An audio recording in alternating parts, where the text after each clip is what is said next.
Señor Di Mauro, bienvenido, ¿eh? Gracias. Gracias. Con Di Mauro vamos a hablar de otra guerra. Vos dirigís El Parlamentario. Sí. El Parlamentario es la revista, debe ser la revista por excelencia de lo que es el Poder Legislativo, de todas las actividades. Parlamentario.com, te digo también de referencia. Y ahora se viene la pelea por los despachos. Sí, es un clásico. ¿Es un clásico? Ahora, ¿cómo surge? Primero, ¿cómo surge la división, la división de los despachos? Es decir, ¿quién decide o cómo fue históricamente? Porque esto tal vez se hizo más público el día que Máximo Kirchner, veíamos el despacho más grande que estaba... Terminaron poniendo la faja de clausura fajado, sí. Y hasta llegaron a estar adentro del despacho. Ya ahora el 10 de diciembre van a asumir, así que de acá al 10 de diciembre se está dando ya la pelea de los despachos, a ver quién se queda con los mejores despachos. ¿Cómo se decide eso? Es una pelea histórica. Esto se da más que nada en el Senado, donde a partir de la reforma constitucional se incrementa la cantidad de senadores de 48 a 72 y el Palacio queda chico. Pero de todas maneras, antes el Palacio había los problemas edilicios, digamos. Y a partir de ahí, bueno, a partir de que hay 72 senadores, bueno, se apela a la Caja de Ahorro, a la ex Caja de Ahorro, para instalar los nuevos despachos. Ahora, vos tenés el edificio del Congreso tradicional y después tenés el anexo. Ajá. ¿No hay más despachos en ningún otro lado? Ahora sí, en el caso de los diputados hay muchos despachos que se están poniendo, se han comprado inmuebles cercanos al Congreso donde se instalan más. Eso sobre todo se da con los diputados porque los diputados tienen despachos que son muy chiquitos. En particular, por ejemplo, un caso que se dio, porque esto vos decís, esto no se termina en diciembre. Uno se acuerda, en diciembre esto sigue en el verano. En enero... porque no trabajan, ¿cierto? No trabajan. El Congreso se cierra, pero pueden pasar a haber novedades. Por ejemplo, Carlos Corach, allá por el año 2000, él se había ido a la India, él llegaba como senador por la capital federal, se había ido a la India y ahí se entera desde la India que le habían copado el despacho, se lo habían usurpado. ¿Que se fue a Sevilla? Claro, un senador... Pero él ya no había ido al despacho, ya no lo había puesto. Y le había puesto reforma, le había empezado a hacer reforma. Se lo robó un senador formoseño de apellido Rodríguez. Pero hasta el despacho se puede eso, ahora, ¿no? ¿Qué actividad que tienen innata esto de robar, no? Una cosa... pero tremendo. Pero digo, no, es ilógico eso. Eso se hizo, el senador se instaló en el despacho, le sacó la chapa y el tipo, Corach le había hecho reforma. Y bueno, Rodríguez. Pero Rodríguez actuó fue una actitud que tuvo que ver con que a él le habían robado el dedo. Un senador santiagueño en la Caja de Ahorro, o sea, entonces él fue por más. O sea, le sacaron de la Caja de Ahorro, entonces se fue al despacho. Corach se robó el Congreso directamente.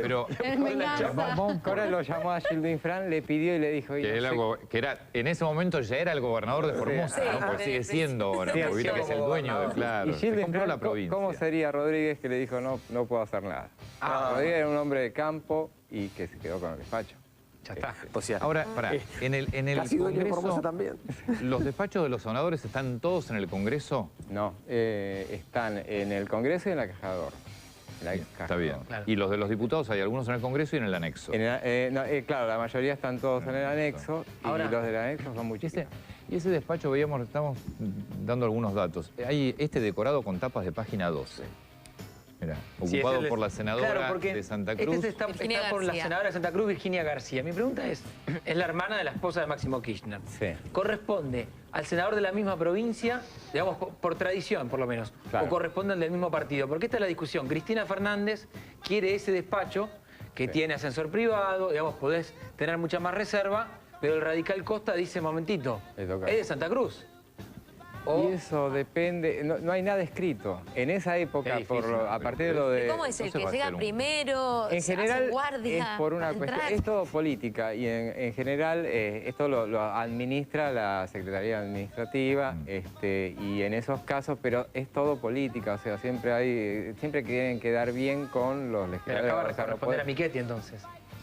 Claro. O sea, Monzón diputados y Michetti en senadores son los que terminan definiéndolo, pero en general esas cuestiones las arreglan entre ellos. O sea, el senador que se va se lo deja al de su provincia, pero lo que pasa que ahora se va a dar mucho es que... Cambio de partido, cambio de partido ahora. Cambio de color ahora. Y ahora que cuando llegan pueden refaccionarlo todo, cambiar muebles, todo. ¿Se hacen cargo ellos del gasto? Sí, en algunos casos sí. Tampoco está escrito eso. No, hay casos que me contaron de levantan al Nunca. Pocas cosas está escrito en el mobiliario. Pueden cambiar, sí. También y están los senadores, los despachos más atractivos. El que quería Cristina, ahora para que llega es el de Menem. Pero Menem sigue.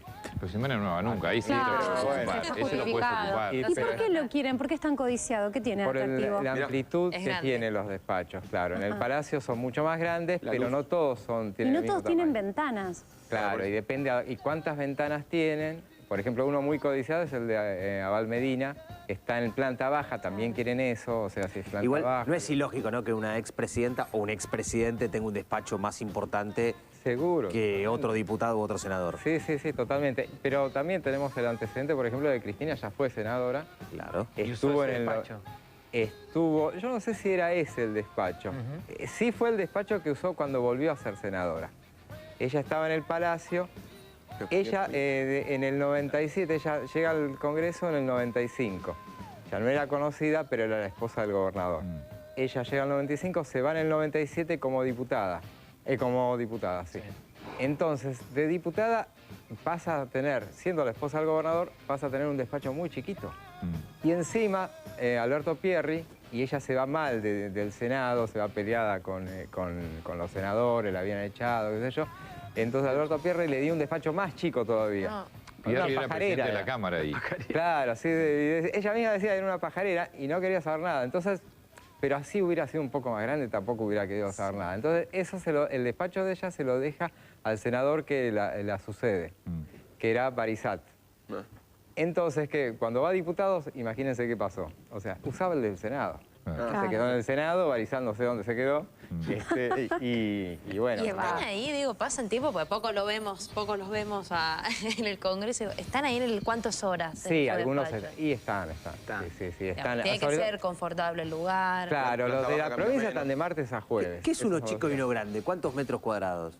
Claro, ¿de cuánto hablamos? Puede haber, estamos y departamento. En la pajarera, ¿cuánto tiene? No, son chiquitos. 2x2. Son duplex. Pero arriba abajo son chiquitos. Sí, y aparte es como un sucucho, el que va para abajo. Y en el Senado hay 90 metros. 90 metros cuadrados. Sí, ponele. Es un gran departamento. Son grandes. Esos tipos de dúplex, a mí una vez me impresionó, había ido a ver a Ocaña por una investigación que estaba haciendo. Me hizo bajar. Cuando bajás, entra un escritorio en el segundo piso, porque uno dice un dúplex y te imaginas algo grande. Pero eso es el anexo. Claro. El anexo es terrible. Entra un escritorio y 2 sillas y nada más. Cubículos. El El anexo anexo es son horrible. hechos como prefabricados y vas caminando por los pasillitos y entrando. Claro. Eso lo hicieron los militares, en esa época siempre te dice, o sea, era un desastre lo que hicieron. En cambio, bueno, cuando se hace lo de la caja de ahorro, los despachos son muy grandes, ahí sí, lo que pasa es que están muy lejos. Claro. Es más fácil hacer hacer igual. difícil. Pero muchos se lo bancan. Te hago una última pregunta y fuera de los despachos. ¿Hay algún pasadizo, alguna puerta secreta? ¿Hay historias de esto o no existe? Mira, mencionaban el tema, hay puertas, son tan grandes y tan amplias. En el caso del despacho de Máximo Kirchner, por ejemplo, esa novela que se vivió el año pasado, y bueno, se habían instalado, se instaló la cámpora, rompió las fajas, se metieron. Me acuerdo perfectamente. Y después, le puso una faja, el Monzó, y la cámpora igualmente lo irrumpió adentro, porque entraron por otra puerta. O sea, tiene tantas puertas que muchas veces no saben dónde está. Y sí, alguna vez se especuló con la posibilidad de hacer... Debe haber seguro, es un edificio. Lo que querrían que hubiera, y hasta se especuló con la posibilidad de hacerlo, fue un pasadizo desde el anexo al palacio. Muchas veces se habló de hacer un puente o de hacer un túnel. Claro. por cuando, sobre todo en momentos tienen que salir. No, y en el 2001 se habló mucho de eso. En el 2001. Cuando cuesta salir a la calle. En el 2001 se habló y se lo puso como un proyecto de unir porque no podían cruzar de un lado a otro. Claro, claro. Eran momentos de... Igual. Lo que pasa es que si es muy chiquito, hoy se cruzan un para y en ese pasadizo... Imagínate. No, pero digo, debe tener algún lugar el Congreso. No sé si hay alguien que lo conozca de memoria el edificio. Te perdés tranquilamente. Hay momentos, o sea... sí, te perdés. Sobre todo porque diputados y Senado cierran muchas veces para que... Y bueno, podés pasar, pero tenés que buscarle la vuelta. Claro. Por pasos perdidos, por ejemplo, es donde nadie lo ve y hay una parte donde puertita. Es la entrada secreta, digamos, que podría ser de cámara a cámara y entras de recinto a recinto. Eso se puede hacer. José, muchísimas gracias. Es un placer. Gracias. Permiso.